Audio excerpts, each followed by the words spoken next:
بر صغیر کے ممتاز روحانی پیشوا خواجہ صوفی محمد معصوم کے خلیفہ مجاز صوفی محمد ریاض معصومی کے فرزند ارجمند شہباز علی راجپوت کی دعوت ولیمہ شیش محل مارکی جی ٹی روڈ حاجی شاہ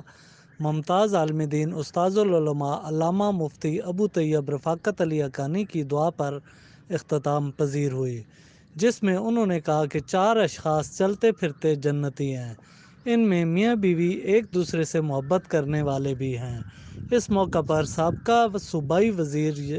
یاور عباس بخاری، ملک اعظم سرور اعوان سردار ہاشم علی خان گگن فتح جنگ، صوفی محمد عظیم معصومی، ڈاکٹر سید غلام صاحبزادہ، ڈاکٹر محمد شعبان حقانی، وحید مراد ایڈوکیٹ سمیت دیگر ہر شعبہ زندگی سے وابستہ افراد موجود تھے۔